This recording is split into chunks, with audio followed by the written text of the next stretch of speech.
Asante. Mimi kwa jina naitwa Idi Rajabu Mzirai, ni mshauri elekezi wa masuala ya jinsia na ujumuishaji.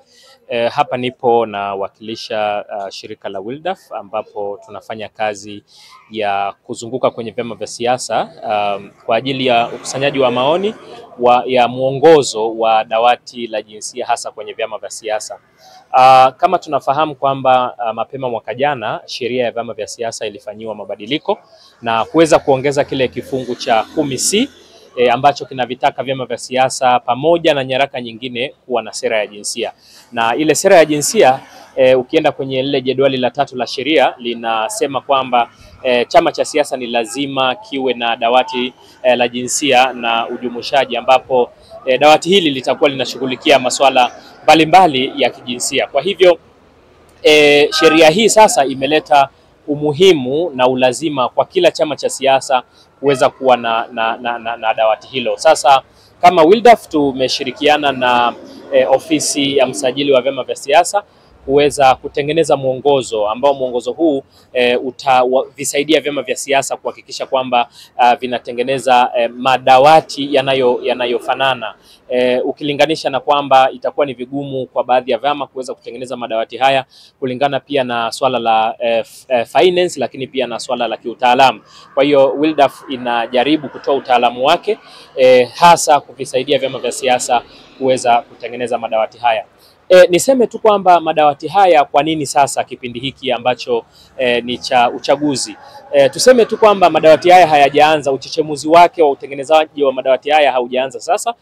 Ni bahati tu kwamba sheria ilipita mwaka jana na ndio sasa vyama vinakwenda kwenye uchaguzi. Na katika uchaguzi tunatambua kwamba kunakuwa na masuala mbalimbali ikiwemo ukatili dhidi ya wanawake, hasa pale ambapo wanaenda kuteua wagombea.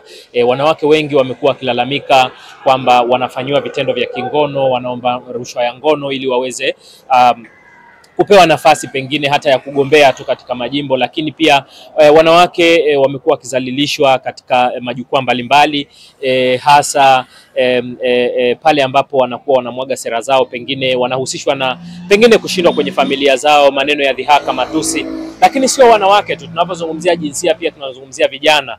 Ukizingatia sasa hivi vijana pia wamekuwa kilalamika hawapewi fursa za kuweza kugombea kulingana pengine na swala la rasilimali. Vijana wengi hawana rasilimali za kuweza kugombea, lakini pia ukiangalia watu wenye ulemavu vile vile wameendelea kupata changamoto kulingana na ulemavu wao.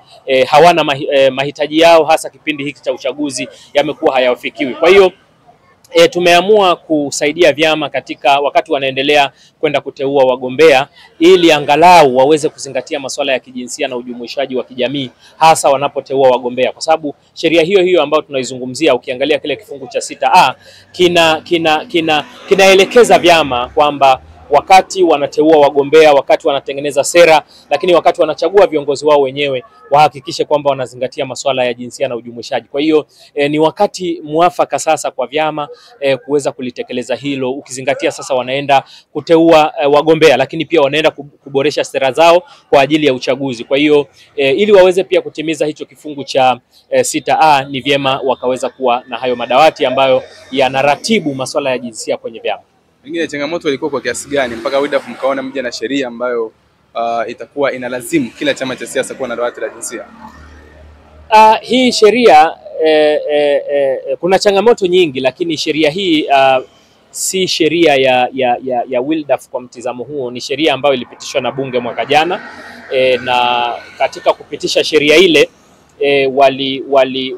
walipendekeza, sio walipendekeza, sheria ilitambua moja kwa moja kwamba kuwe na dawati ambalo litashughulikia masuala hayo. Na kuhusu kwamba tatizo lilikuwa kwa kiasi gani, pia WiLDAF walifanya tafiti mwaka 2021 kwenda 22 ilifanya tafiti ya hali ya ukatili wa kijinsia dhidi ya wanawake kwenye siasa, na ripoti ile ilionyesha kwamba takriban 48% ya wanawake ambao walikuwa kwenye siasa kwa namna moja au nyingine walifanyiwa ukatili, na ukatili ukiwa wa aina nyingi ikiwemo ukatili wa kuomba rushwa ya ngono. Wanawake wengi walilalamika sana masuala ya rushwa ya ngono, lakini sio tu masuala ya rushwa ya ngono, takriban 70% ya wanawake walilalamikia masuala ya udhalilishaji hasa wanapokuwa kwenye majukwaa wakati wanajinadi kwenye kwenye majukwaa ya kisiasa hasa kipindi cha kampeni, na wengi walionesha kwamba hawajiungi na siasa kwa sababu hiyo,